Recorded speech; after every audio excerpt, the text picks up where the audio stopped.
Yeah. Fine. Okay, it's 5:30 p.m. I'd like to begin this caucus session of council. We have 2 items for action this evening under new business, being 1 ordinance and 1 motion.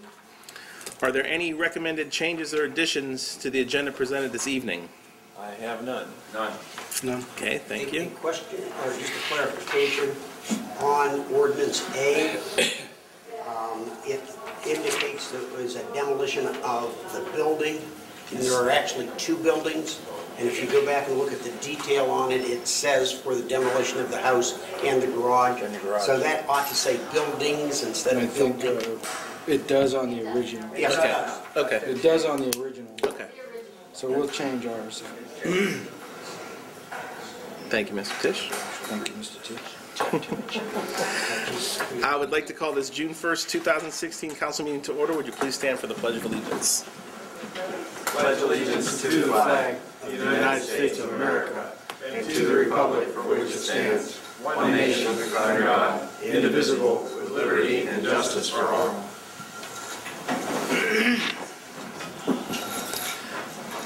Clerk, please call the roll.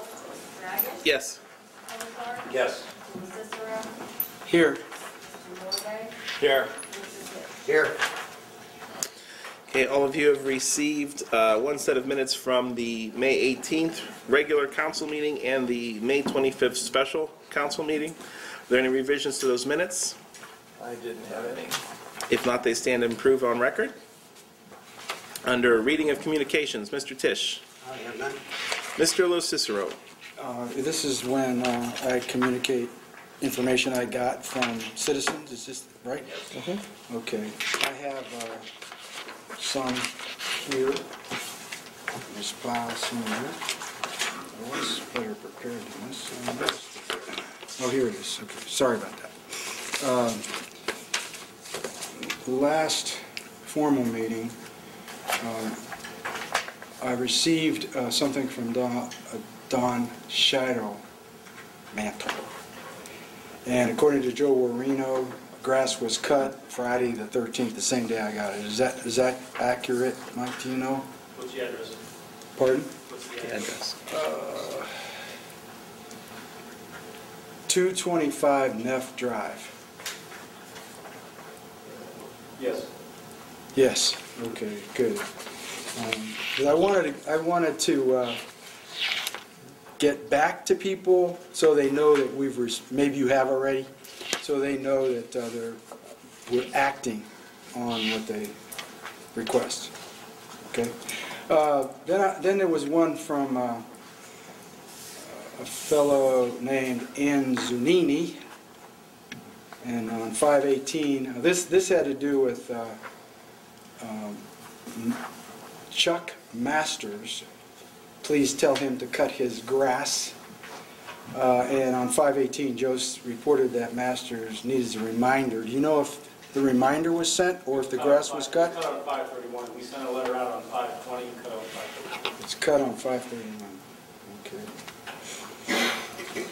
And that one. There's an anonymous input that there's a house on 441 Hood that has tarp on the roof for 6 months. Is that something that we know of and we just aren't able to do anything about, or is this news? No, he's already been written up. He has 30 days to comply or to come there. He has 30 days to comply. What does that mean? He's got to make some improvements. Got to get rid of it. He has to take the tarp off. He's got to fix what problems. That's what I was saying. Get back to them in 30 days. He'll either comply or something on.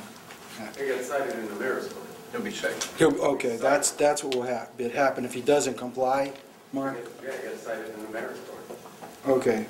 Then I have a new one. I got it on the 30th. There's an abandoned home. This, again, I don't know if this is new to us, on 123 Court Street. And they're talking about the grass. She was sent a property maintenance letter.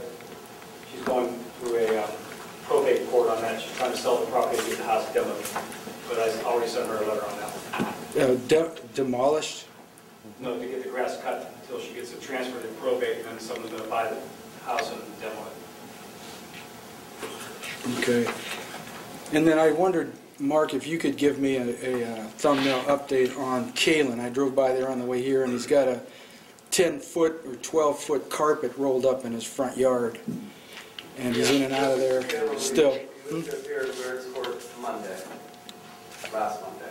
He was already in Mayor's Court. He's been in Mayor's Court, he's been cited on all the citations. He appeared in Mayor's Court and pled not guilty. Yes. Then he was to be there last Monday for a pre-trial, which I would participate in, but he had the wrong time. He had the wrong He time. had the wrong time. We gave him a continuance. He will be in on the third Monday of June. In the interim, the fire department is proceeding in accordance with our ordinances relative to it being uninhabitable. And he, I think I mentioned this before too, he has stripped all the signs off of his, all the red, I don't know what those red signs say. He's ripped them all off. The fire chief's been made aware of that. That's a violation. He's cited again for that, potentially. Okay, I just want to update my neighbors, right? Thank you. That's all I have. Okay. Mr. Morvay. Yeah, Todd, maybe this is a question for you. Coming in from the west on 224, where the Canfield signs are, welcome to Canfield, that grass is high there. Is that we're just not cutting it, or what? That's some of the right of ways that we're no longer mowing because it should be up to the property owner to maintain that. If we see that it's become a nuisance or a hazard, we will do something with it. Okay. And then there's a house right on 224 coming, it's more on the east side of town, just past the little get-go on the right, if you come, and the grass is real high. Are we doing anything about that, or? 238 East Main, Yeah. White House. Yeah. Yes, I've contacted Safeguard, who's responsible for property maintenance on it. They were supposed to cut it Saturday. They did not, so I called them. They terminated their contract. The bank did on Saturday. So now it's a Talmer Bank had owned it. Now it's a Fannie Mae. So I have to contact Fannie Mae to get the maintenance done. Been chasing them around. Yeah. But somebody cut the devil strip. We'll probably be mowing that and assessing the rock. Yeah, assess them, yeah. Because that's right when we drive into our city, right? Yeah. It's ugly. That's a good spot. Chief, we do anything on the light on Cardinal? Well, it's part of what I was going to report to you. I continue to get complaints on it, and I'm going to contact ODOT. I'll do my best. I'm not sure. It's been long enough. Yeah. And I'll contact ODOT and email you an update. That's all I had. I have nothing.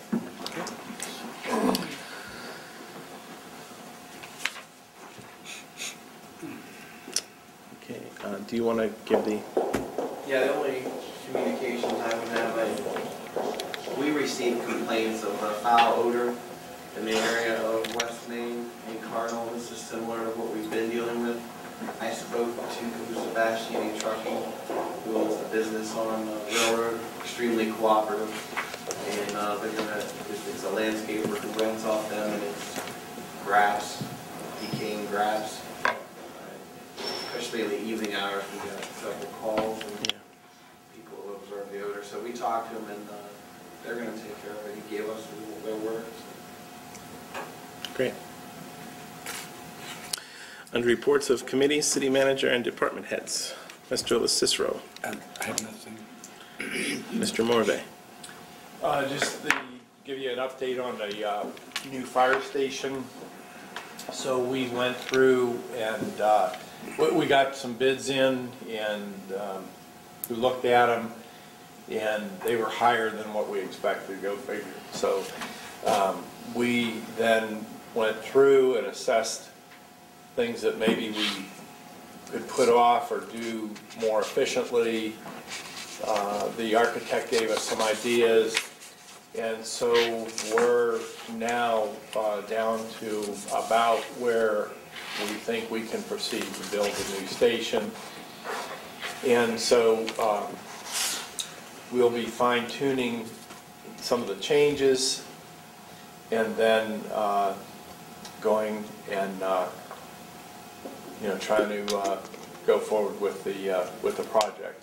So it's moving along. It's a little slower than I think anybody anticipated, but there's a lot that goes into building a fire station, and so a lot of thought. Yeah, it came back a little bit more expensive than we had anticipated, but this is a 40-year building or better, so it's we got to do it right in order to benefit the community for years and years and years to come. So, and that's what we're doing. We're doing our due diligence, so bear with us, and hopefully by the end of this year we'll have a shovel in the ground there. So that's it. Thanks, John. Yes, sir. A couple of questions. When you started the project, what was the fire district's estimate on the cost of the building?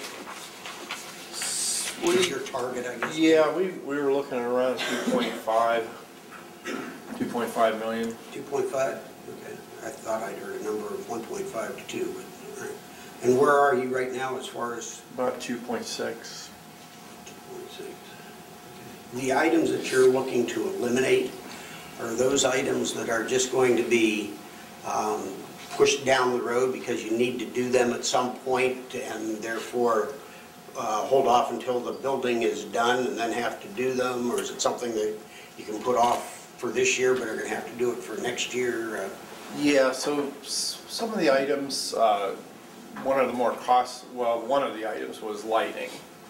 And so do we put LED in? Well, it's, about $40,000 more to put LED lighting in. Do we need LED lighting in perhaps all the areas of the fire station? Maybe not. So in this area where it's really critical, maybe we do put the LED, and then maybe somewhere we could add it later at a very efficient cost. So we're looking at that, holding off on putting LED lighting in the whole entire place for right now. The other thing was flooring, carpeting, and the architect suggested what the bid came in from the contractor. We would be able to sub that out ourselves once the building was done, sub that out, and we're saving some $50,000 or $60,000 in doing that. And then one of the other items was the front doors of the fire station. The architect had all glass in them, and so we're looking at maybe 2 panels of glass, which we're saving $15,000 or $20,000, by doing that. So all these things, not anything that was critical or long-term benefit, we pretty much kept in.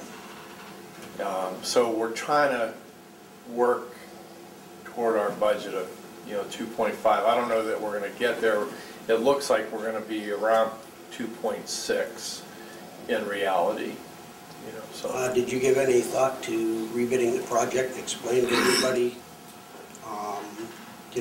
the reason for doing that to try to reduce that cost?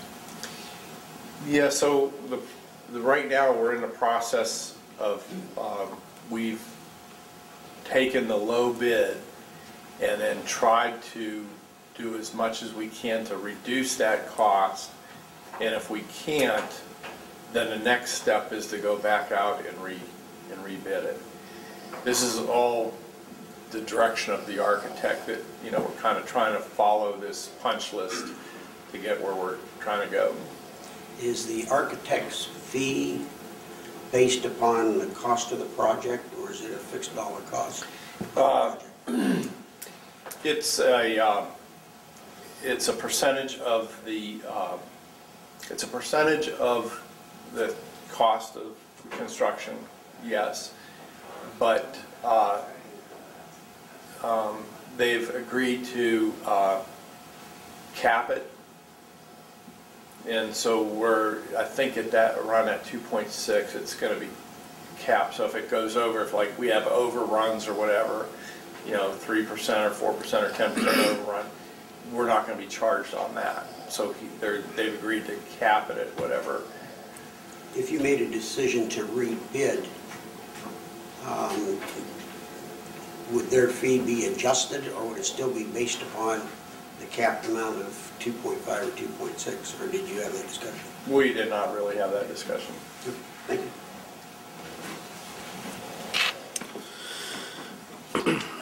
Done. Okay. Mark? No? Chief? Are we making these reports now, or Yeah, we're gonna go, did you ask me? I did. Okay, real quick. I talked to Mr. Morvay about the sign ordinance. We're going to get in touch over the next week or two to try to work that out.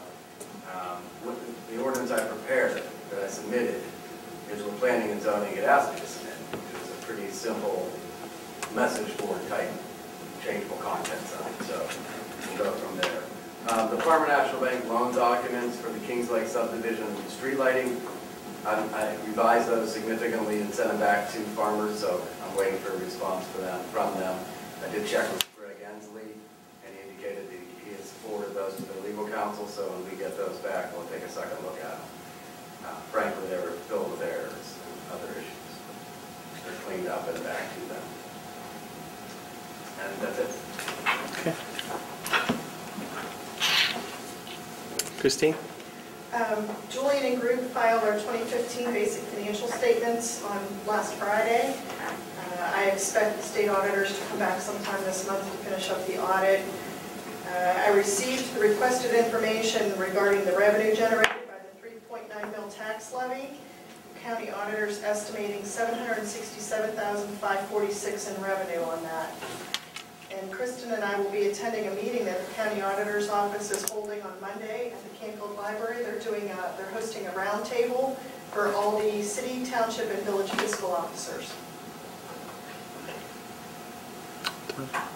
During the month of May, we had 2 water main repairs, 5 funerals, which included 2 full interments and 3 cremations. We had our headstone foundations poured prior to Memorial Day, so the stones could be set. And now that Memorial Day is behind us, we're back to just mowing grass and trying to do infrastructure repairs. Okay, thank you. Mike?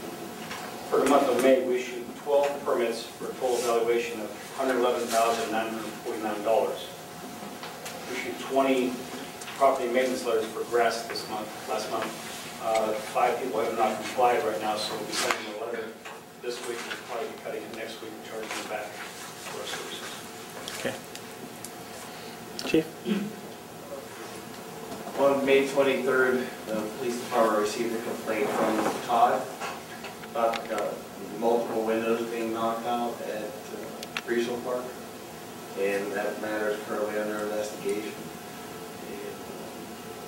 And it's that time of year we've noticed that type of vandalism of similar. One of our officers, Sergeant Wells, was on patrol. He was coming back from the OVI task force, and he observed 2 individuals standing near our street sign at Sawmill in Stony Brook, and the kids took off running, and it turned into a short car chase and a short foot pursuit. We were able to catch the individuals. One of the individuals was from Canfield, one was from Boardman. 2 individuals in the car that didn't run were cooperative. What did they do? They removed, they bent one pole completely over. and then they still, I think just the one that they did. just the one that they bent over. And so we have those every year we experience those, and I know those signs are extremely expensive. So, again, that was a significant contribution by Sergeant Wells, because I believe those 2 had just begun their madness. Sure. And the street signs being down are important. We need to have those street signs labeled. Also, on May 28th, our K-9 officer, Chad DeBar, he stopped a vehicle, and it was a Canfield Township resident, and he had a weapon in the car. We charged him with improper handling of a firearm and 2 drug counts, and they were drugs of the opiate nature. And again, those are, as everybody in this room is well aware, that we're in that epidemic with heroin, painkillers that are being abused. So as you speak to people that you deal with and to our community, we again encourage everybody to lock their vehicles, keep an extra eye, breaking into vehicles. We've also been dealing with businesses people using restrooms to shoot up heroin. We've experienced that twice recently. I know Borman and Austintown are seeing an increased number of that, so that's not going away. That's here to stay for a little while. We're doing everything we can, and I appreciate the efforts on our officers to help do their part and keep this town safe and our neighborhood safe. And just regarding ODOT, I will definitely call Joe Maslak and do my best to get that problem solved. And as far as from a city manager perspective, the agenda items, you have an ordinance authorizing the city manager to enter into a contract for demolition at 33 Kirk, and then a motion to follow to amend council rules. Okay. Got a complaint from a condo association up on Talisman. There's high grass up there, already sent the property owner a letter, but after they cut back 25 feet, the grass is still going to be excessive. They're complaining of rodents in that property and want to see what we can do about getting the grass cut lower. But since there's no structure on the property, it's not responsible to cut it any more than 25 foot back. Vacant lots, our ordinance requires that they be cut 25 feet back from the roadway. That's it. And it makes sense if you think about it. If you had a Right. 4-acre lot of woods, Right. would we require you to cut it all? Right? So we require 25 feet from the right of way. The other property that we were going, that Sam Pizzullo was interested in at one time. What's this? The grass that's out, yeah, I was just wondering, this is just curious, the grass that's out on what we used to call the Devil Strip, is somebody, who's responsible for that? He's responsible. I already sent him a property maintenance letter. Is that the He hasn't owner? responded, so he'll be getting a letter, but we're going to cut that piece of parcel there too also. The property owner is responsible for maintaining the Devil Strip. And then the opposite side too. I talked to the owner of that property there. He's having his people come out this week and they'll take care of that. He just received his letter last week. He was on vacation. Thanks. Also had a complaint on speeding on Talisman too. So that's, I want to bring that up over here. Well, I know they're working on Brook Park right now, getting speeders cut down, so. Is it a silver appreciate it. park? No. Very funny. No, I know that this is the month of speeders. And I mean, I have seen a higher rate of speeders. It was actually kind of funny, you know, taking this off subject slightly, we talked about social media and us as the city being on social media, but it's actually kind of funny because the other day there was a person in a Jeep.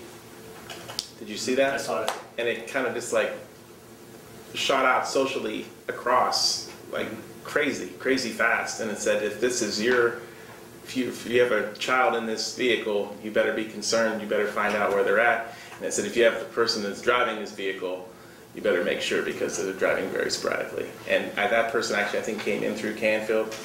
But I don't know if anything ever happened of it, but everybody was on the look for this Jeep, I'll tell you that much. So I just thought it was kind of interesting on how the community's kind of stepping in and grabbing attention to certain vehicles. I think is great. So, you know, that's fine. Any other information? Under persons desiring additional information from department heads, may I ask that you step forward to the podium, state your name and address clearly for the record, keep your questions to 3 minutes maximum per person, no more than 30 minutes total. Your question must only pertain to each department head's report this evening. Under recognition of persons desiring to speak before council, may I ask that you step forward to the podium, state your name and address clearly for the record, and keep your comments brief. Curtis Redfoot. Nice to meet you. How are you tonight, everybody? Great. Lovely weather. Yes. Now, Mr. Cook, State your name and address for oh, the I'm record, sorry, Curtis please. Redfoot, 121 Talisman Drive, Unit 3, in Canfield, Ohio. Okay, and I'm the president of Oakgate South Condos there. And that's part of the reason I'm here. Because I get complaints from all the unit owners about that lot on Talisman Drive. But I understand that's owned by, it's number 13 Talisman Drive, and it's owned by the Dr. Hubbard Real Estate Investment Trust, which is one that owns the RVs. And now we have a beautiful RVs there, we have a nice gateway for better living, and when they put that in, I thought, whoopee, they're going to do this whole lot. Well, no. When I first moved there in 1990, somebody, and I don't know who it was, that whole lot was completely cleared every year. And this has been in the last 6 or 8 years now, that nothing's being done to that lot. And we're getting, as I said, our people that are living there are saying we're getting raccoons, possums, skunks, there's feral cats in that field, and it's now growing up with trees. And it's also, you can't see, when you come out of Dr. Ambrose's office, you can't see the traffic coming up the street because it is so high. I mean, when I come out of there and I see other people, they come up to the edge of Talisman Drive and sit there and look again because they can't see where that is. So that's another problem with that. So, and I've been told that you only have an ordinance that goes 25 feet. Now, the question is that 25 feet from the center of the road? Is that 25 feet from the curb? Because, you know, that isn't going to cut it. It is going to make it visible for them. But it's still, you know, you really need an ordinance that you can force people that are totally ignoring what I consider, you know, everybody else around there. And you need an ordinance that makes that possible, you know, to do that. So I won't say anything more. And I do wish they mentioned about the speeding on Talisman Drive. I go for a walk on that every night, and the cars just fly by. And I have a senior officer sitting in the cul-de-sac down there, and he's checking for the people that don't stop at the stop sign from Hilltop. But I'm not seeing anybody checking for speeding on there. There was several years ago, one of your female officers, she sat on Talisman Drive, and in 2 hours, she wrote 6 citations. And you know, because I went out there and I said hello to her, and I said, "You doing good?" She says, "Oh yeah, I'm doing good." So anyway, that's all I have to say tonight. Thank you, guys. Thank you. Thank you. Chief, maybe we could put the sign up there, yeah, It works. so warning. Yes. Yeah, that's why I said it's on Brook Park right now, yeah. Okay. When it was on Sleepy Hollow, that sign is really effective, because I live by there. Live there. They do work, but you do get the jokers that want to see their speed and they increase their speed just to see it read and go up. Is that what you do? I don't do that. Because they start revving at my house. I see it. Right. So, but, All right. sorry. Frank McHugh.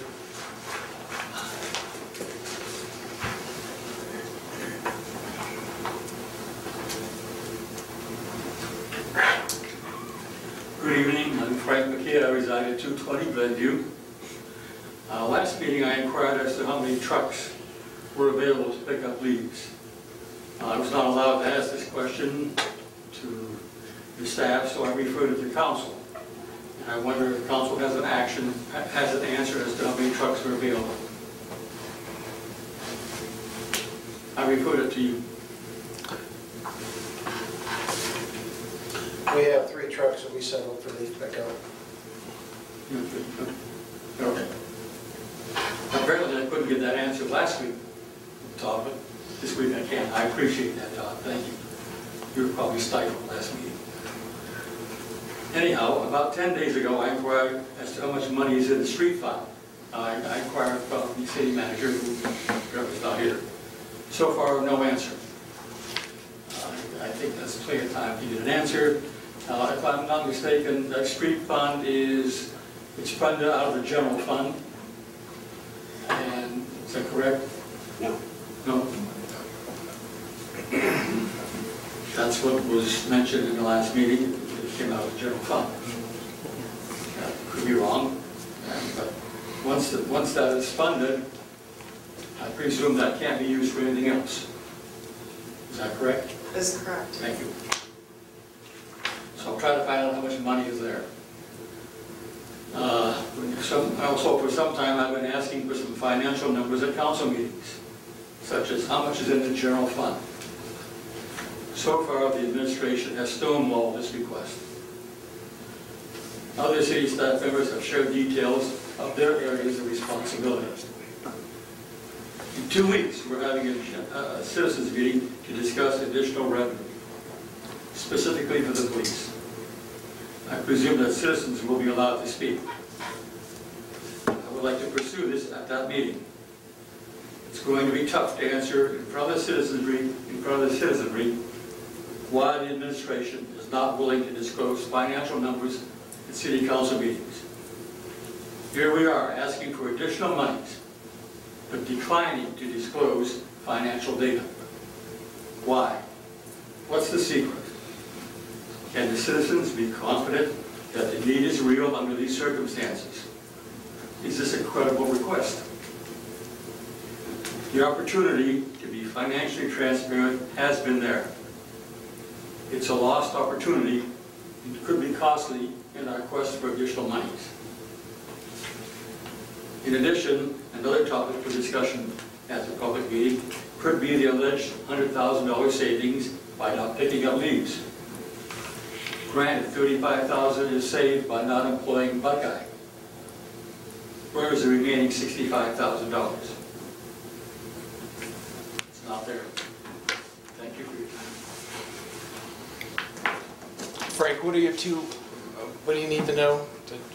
What balances? Street? Street fund, yeah. And what else? That was it. Wasn't there another one, the general fund? I said, I have it up here. Thank you. Special. Yeah, I don't think we're hiding it. I just think Christine didn't have the numbers at the top of her head to answer your questions. I've asked several times how much is in the general fund, and the reply was, normally, I don't have this in front of me. Why can't that be a part, my point is, why can't that be a part, or some financial data be a part of? Well, I can tell you this, there's nothing to hide. I'll contact you tomorrow and get you the best number that we can. It's a revolving number from what I understand. And all I can do is encourage that it become a part of this. Right, that's what I'm trying to do. Let's have some financial numbers as a part of this meeting. Also, don't forget, now I bring it up, we were also discussing about putting the city checkbook online on the internet. So far, no results. It should be real easy. It's a 2-page document. You go right into the public notices for the web, the city website. What's the problem? Should be easy to do. Once again, thank you for your time.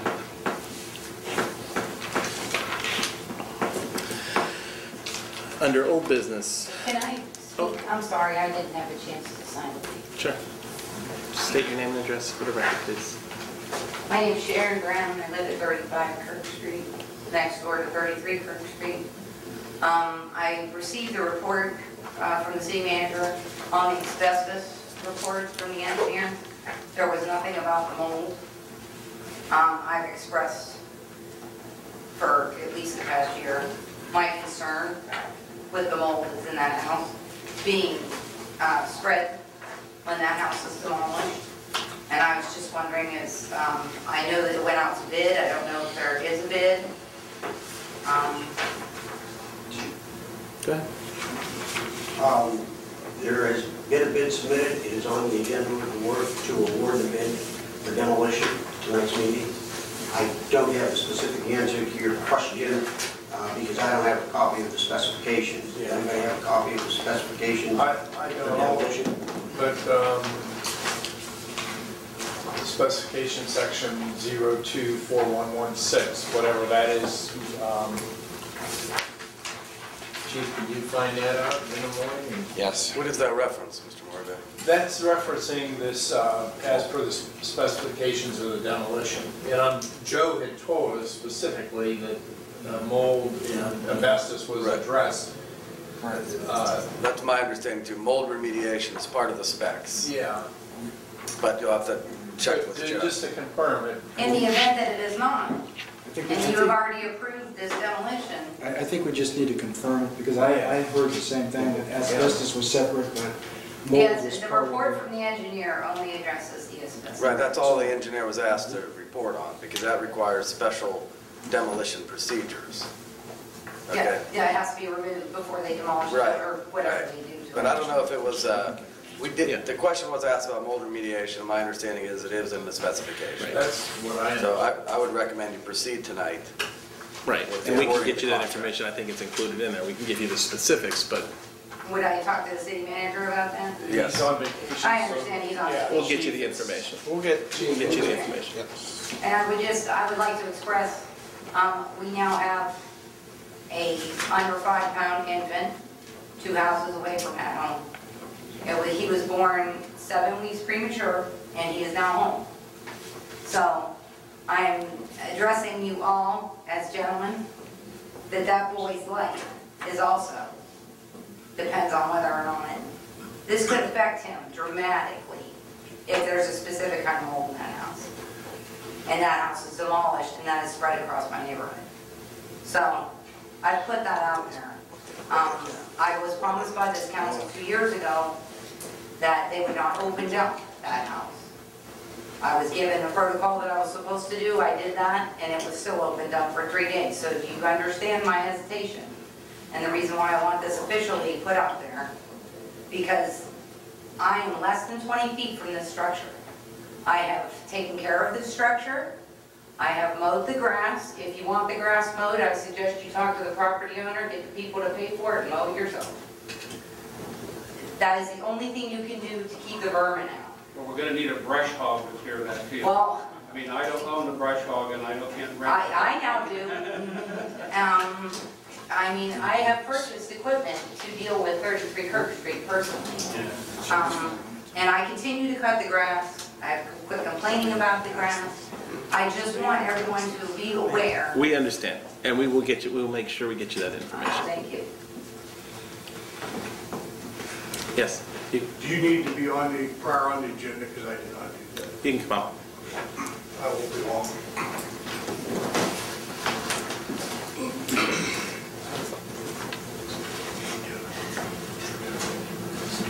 My name is Richard Duff, and I live at 340 Duff Drive, and I just wanted to bring it to attention to the city that we're having an event that's a 5th annual. It's the 5th annual 4th of July Canfield alumni till open.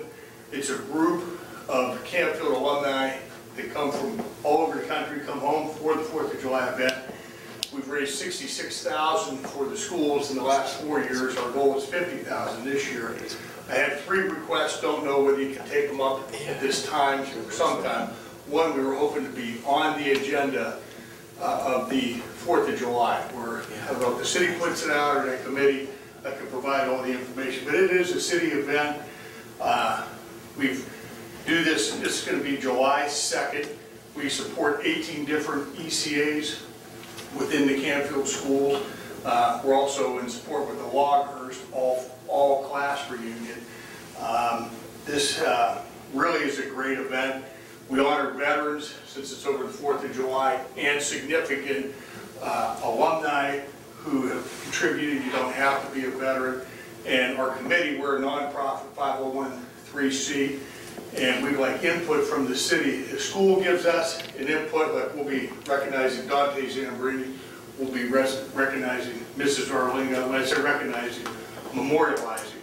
And we'll also, if there's a significant person that the council, mayor, anybody that would, somebody in the past, it doesn't have to be recent, that you would like memorialized that has contributed to the city, whether it was a councilman, a past mayor, significant other that we don't know.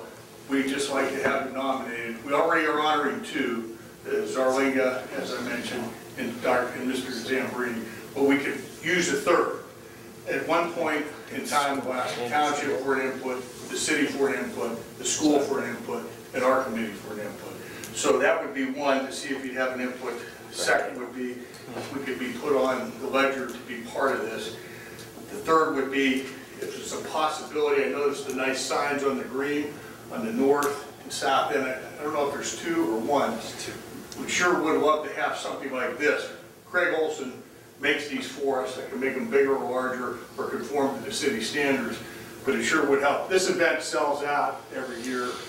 Like I said, the goal is $50,000 that we'll make gross this year on it, but we just want to get the word out more to the city, and I thought this would be a good vehicle. And then if we could possibly post this in a public area of the city with people in and out. So those are the questions. I'm sure we can post it there. Okay. Any, I don't want to take up too much time. Any questions for me? Yeah, Dick, I'm a little confused. You said you want on the ledger. Well, on the, like, as the media starts, or as the 4th of July committee or the council or whatever says, these are the events over the 4th of July weekend, could the Canfield Alumni Till Open be put on there? Well, okay. It's not, I know we're not quote official, but we're, you know, it's a Canfield event. And but you're in touch with the committee for the 4th of July, right? I mean, they are on my committee, on this committee, Neff, both Claire Neff and whatever, but I wanted to come through the city. I didn't know how that worked, whether you guys oversee the 4th of July committee or the 4th of July committee reports to. We do not, and then the fireworks is through the Rotary event. Oh, okay. So, I mean, on all that stuff, I mean, I know I sit on the PR chair for the Rotary, and I do this stuff for the committee for the fireworks. Okay. Also, so I know that's the information that we send that out as like anybody else would send out to put in their list of things that are listed as happening in Canfield. Would Claire be the best person to talk to? I mean, I do have some contact information for the fairgrounds information that I send to, but I send to the local papers and media. I have a media list that I send to that they put that on there. They look for this kind of stuff. All right. So, I mean, I can contact you that way too. But, all right, that would be good. Chief, who's the chair of the 4th of July committee? Enid Maldonado, but Claire would be a good contact. Okay. For sure. And Duff, you would consider using our Facebook? Well, yeah, sure. I mean, if that would be permissible. Absolutely. I can leave this with, this has all the information you need. It even has a website where you can register. It's very simple. We're having it at Mill Creek Park. It's July 2nd, and you know, everything's donated. The thing I like about it, you can tell I haven't missed many meals, is Robert DeRusso, DeRusso's Hot Sausage. Continuous DeRusso's Hot Sausage at the turn, as many as you can eat. And of course, we'll have beverages. that might be something that we might want to combine together, because our event is the same day. Ours is obviously at night, but yours is in the morning. Yeah, we're at 7:30. So we might want to. Yeah. And Dick, I tell you, I don't know if you just nominate somebody. I would like to bring Andy Scabola's name into being honored. Right. For somebody that contributed to the city with his whole heart and. Well, I'm familiar with Mr. Scabola, and I can just tell you, he'll be on. Yeah. We'll just, it would be nice to get a little bio or obituary, but it's not necessary. What we do, here's what we do, just so you know, is we have the color guard for United States Air Force base come, we present the colors, then we have our chaplain do a memorial prayer, we do a memorial golf sign, and we'll have, which will now be 3. We'll have those here. We have a reception here in Mill Creek Park, and they'll be put in the program. And you can see I wore this shirt. Just the memorial people are recognized here. You know, this was an older one, but so he will be on there. Very good. Okay. Yeah, wonderful. Great candidate. That's a very good input. And when is the deadline to get in on the? We tell everybody the end of June, but you can actually get in Wednesday before, which would be, let's see, July 2nd. So that will be like around June 30th or something. But we sell out every year, which would be 144. I should say that this is our 5th year. The last 2 years. So if you're bringing foursome, get it in early. If you're registered an individual, we can put you in the foursome. It is a scramble, so you can just lean back and whack and don't worry about it. As long as you got one good ringer here. I got you. Where do we get those flyers, Dick? I have everything. I brought them all. Okay. After, I'll give you everything. Okay. All right. Thank you very much.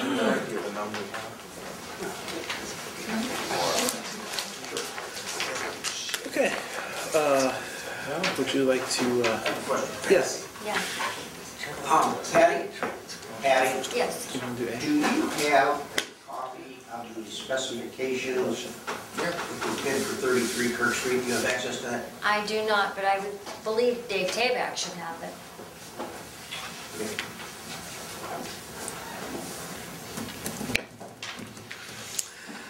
Under new business, item A, as per the provisions of section 4.05 of the Charter of the City of Canfield, I move the council dispense with the requirement of full reading of the proposed ordinance and authorize it by title only. Do I have a second? Second, Mr. Morvay. Clerk, please call the roll. Mr. Dragish? Yes. Mr. Cosar? Yes. Mr. LaCicero? Yes. Mr. Morve? Yes. Mr. Tisch? Yes. As per the provisions of Section 4.05 of the Charter of the City of Canfield, I move the council dispense the requirement of 2 readings of the proposed ordinance and authorize adoption of the same upon its first reading. Do I have a second? Second, Mayor.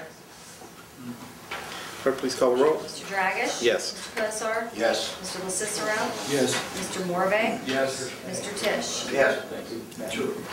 Mr. President, I have an ordinance authorizing the city manager to enter into a contract for demolition of the buildings at 33 Kirk Street.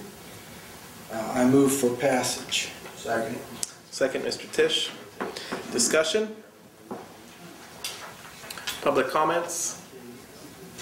On here, it just says building, or you? We made the clarification Okay. and said All both right. buildings. Okay. Clerk, please call. Yep. The estimated cost, well, the bid cost of this project is not to exceed $19,091. This cost plus an estimated $10,000 or $11,000 will ultimately be assessed to this property. And that would be, and then if and when the property is sold, that assessment becomes part of the purchase price for that property. So the city recovers the money that we invest up front in that cost, or in that project. Great clarification. Any other comments? Clerk, please call the roll. Mr. Dragish? Yes. Mr. Cosar? Yes. Mr. LaCicero? Yes. Mr. Morve? Yes. Mr. Tisch? Yes. The number is? 2016-17. Thank you. Item B, as per the provisions of Section 4.05 of the Charter of the City of Canfield, I move the council dispense with the requirement of full reading of the proposed motion and authorize it by title only. Do I have a second? Second. Second, Mr. LaCicero. Clerk, please call the roll. Mr. Dragish? Yes. Mr. Cosar? Yes. Mr. LaCicero? Yes. Mr. Morve? Yes. Mr. Tisch? Yes. Mr. President, I have a motion to amend the rules of council, and we move for passage. Second, Mayor. Discussion? Just highlight what we're amending. Is this the rules of, I'm just looking at the specifications on 33 Kirk. All we're doing on the rules of council is limiting the public discourse to 5 minutes. Gotcha. Okay. You have a copy of the specification? I got them right here. I grabbed them a minute ago. You want to come on over here and help me? I guess what I wanted to do is I wanted to recess briefly before we voted on it. Because if in fact it does not have mold in it, I will put a motion on the floor to reconsider that motion, and I will vote against approving it if mold's not included in it. Why don't you vote to approve it? We already did that. Yeah. We did. vote. No, I missed it. I was looking for the specs when you did it. Okay, that's fine. I think Joe said that. We'll address it. Let me just find So it. if it's not, we will, We'll readdress it. I think you're on. yeah, total agreement. If it's not, we'll change our way of I things. appreciate it. Okay. We'll fix it. Public comments? So wait a minute. Yes. You asked a question about the rules of the council. You were asking the... I answered You it. asked the city attorney what's changed? Yes. I answered it. Yes. Oh, I'm sorry.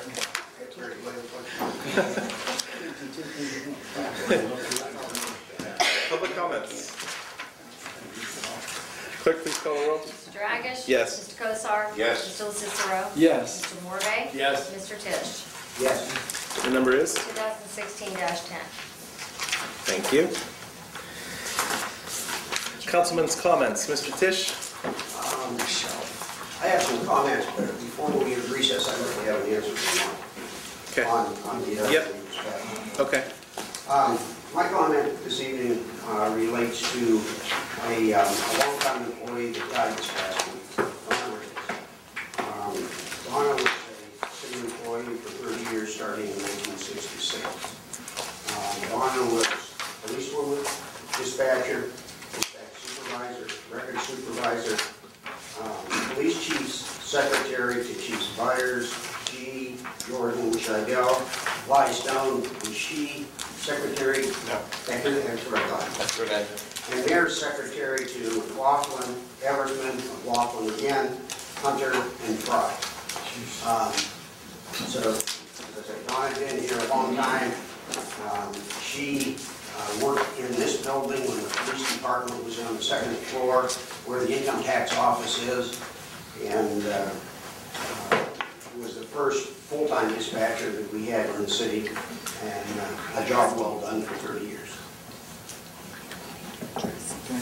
Okay, thanks. So this is right.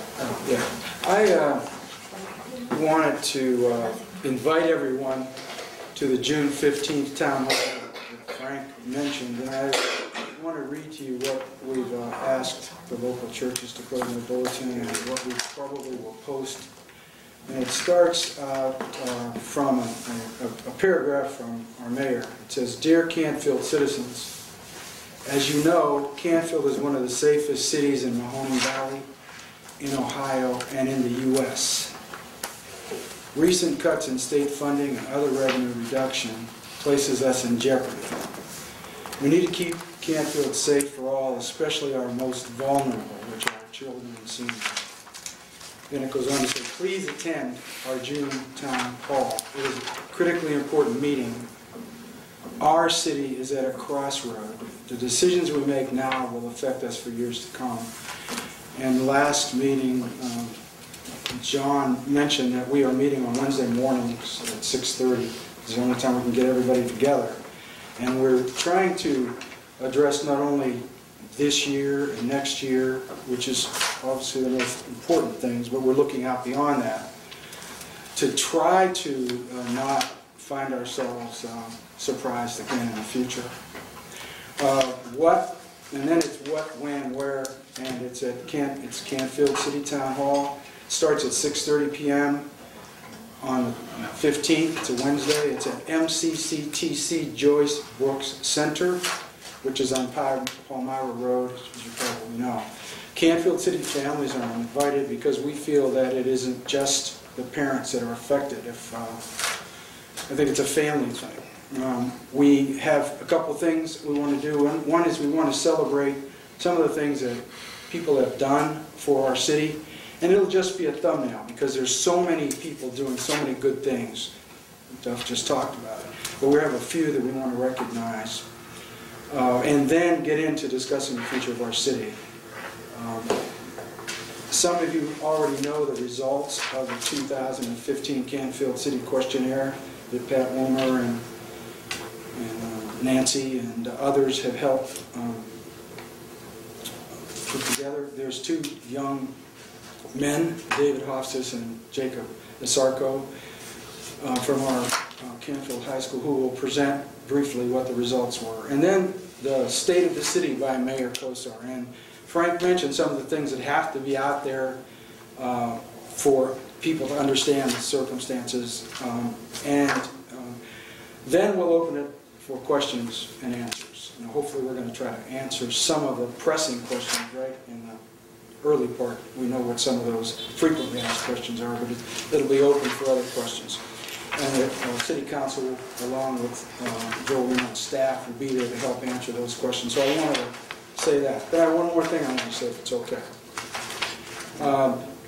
Year after year, the members of our American Legion post help our city remember those who are responsible for our being here today.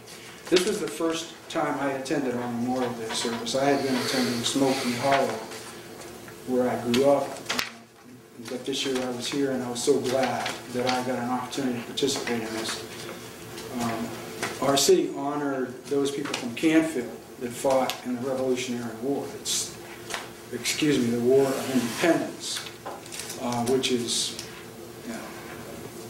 that was the first war I think that really made a difference, right? Anything after that wouldn't matter if we lost that one. We honored the Reitman brothers who served in Iraq and Afghanistan, and we honored those who served in all the wars in between. The entire morning was our community at our best, in my point of view. You could just feel it. It was more than just music, it was a feeling. When the committee I mentioned, Pat Loomer, Dennis Galvin, Nick Rosen, Nancy Greenberg, and my wife, Madonna, we decided to work on what we called keeping Canfield, Canfield. But that phrase didn't resonate with everyone. So what I want to do is say that if you've attended the 4th of July parade, or the Concert on the Green, or First Night event, or a memorial service, or any other school event or community event, those represent Canfield at its best. And that's what I would point to. It's like trying to explain the color orange. I'll point to those things and say, that's what we're talking about when we say keep Canfield, Canfield. It sets us apart from a lot of communities. And I think that's important. Everything in Canfield is built on one foundation which we take for granted. I mean, it's human nature. And all these things are founded on the fact that we are a safe and secure community.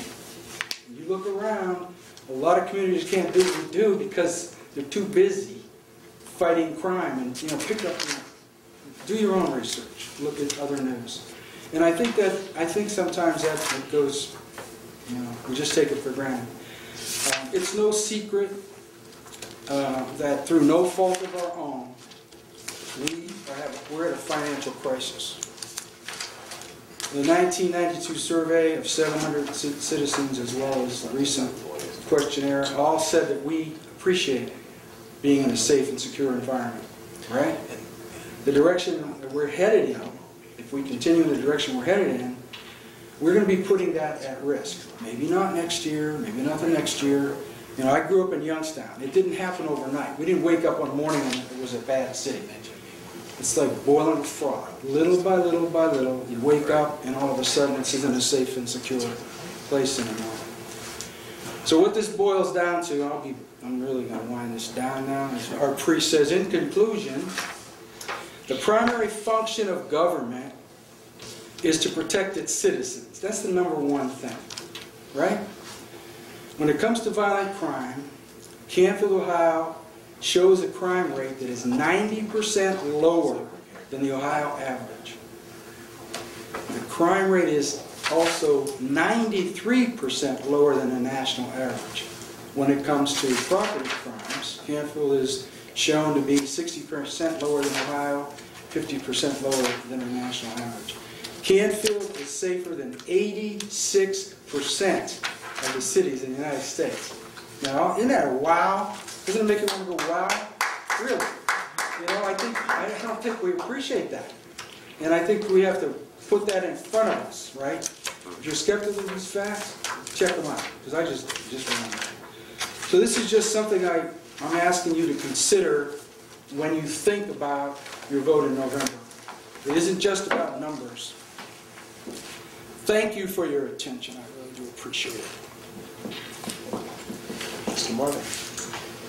All right, so I have a couple things tonight. One is the Rotary and the K-9 project. So it happened that we had some grant money coming and we thought that we could fully fund the K-9 dog, and we're a little short on our grant. So Rotary made a commitment to have a raffle.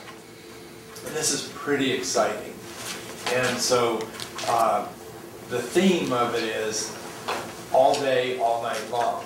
And I'll tell you how that fits. I'll tell you how that fits in a minute here. I like it, John. But I did. So whoever wins this raffle, the wife and her girlfriend, or the girlfriend and the significant other, will be picked up in a limousine early in the morning. They'll go to breakfast. They'll go to the hair salon. They'll go to Kamara Jewelers, where they'll have a gift certificate waiting. They'll go to the massage cafe, where they'll have massages. They'll go to lunch. They'll go to the dress shop. There's other things in between. And then in the evening, the limousine picks the boys up, and they go to dinner. And then it culminates that evening at the Lionel Richie concert. Therefore, all day, all night long. And so the tickets will probably be ready in about 2 weeks. They're going to be $20 for 3 tickets, 1 for 10. And we hope, we will raise the other monies that we need to fulfill the commitment that we made to the K-9 project. So get ready, because this is a once-in-a-lifetime pampering and all day, all night long. That's number one. Number two, I'm going to toot the fire district's horn a little bit here. Chief Hutchinson sent me a text, and it just came through. And he received a phone call from a citizen thanking him for teaching their children. And it goes like this. This is Hutch retelling the phone call. I received a phone call today, a mother wanting to pass the word of thank you to all the firefighters who taught at C.H. Campbell School last fall. The mother of this student stated this past weekend they had a fire in their microwave, and their son knew what to do. Get his special needs sister down low, under the smoke, get outside, and get to the meeting place. She said it was great, scary, and they never taught their kids about fire safety, but Canfield Joint Fire District did. And she says, keep up the great work, your community is watching. So I thought that was pretty cool. Really cool. I had to pass that along. Sure. Thank you, John. That was wonderful. Mayor? Councilman Cicero, I really appreciate your comments. They were wonderful and well presented. Thank you. Not of that much importance. I would like to buy tickets 1, 2, and 3. You got it. So is everybody finished with their comments? Mark, let's see the result of the... Yeah, the specifications require 2 things that I think are of interest. There's obviously a pre-construction meeting, which I think this issue ought to come up at, between the contractor, the engineer, and the city. Okay, that meeting hasn't happened yet. We just awarded the bid. But before there's any work to be done, there's a pre-construction meeting that's required in the document. So we can raise that issue a little more specifically at that time. However, there is section SC-6.09F of the specifications entitled Environmental Protection that reads, contractor shall comply with all provisions of federal and state statutes, rules, and regulations dealing with the prevention of environmental pollution during the demolition and the preservation of public natural resources affecting the project pursuant to the provisions of state law. So There is no EPA code on mold, though. there's nothing in here specific about that. I know that. But there is I've spoken to the EPA. there is a provision in here that requires them to comply with all federal, state, and local laws and regulations regarding the prevention of environmental pollution during demolition. So I think that issue ought to be addressed with the contractor at the construction meeting, pre-construction meeting. Sure. Mark? Yeah. Is there any objection to having Sharon Brown be a part of that meeting? Have who? Sharon be part of that meeting if she... You have to ask Mr. Warino that. Okay. If you are that interested, I'm sure Joe would like to say. If you want to do the I'll discussion. discuss it with the bid manager.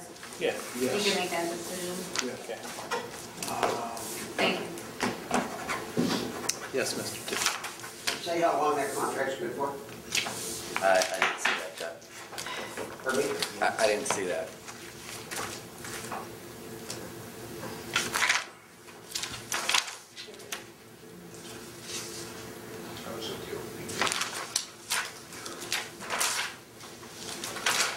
I wouldn't wait on that answer right now. It might take a minute to figure that out. Okay. Are we...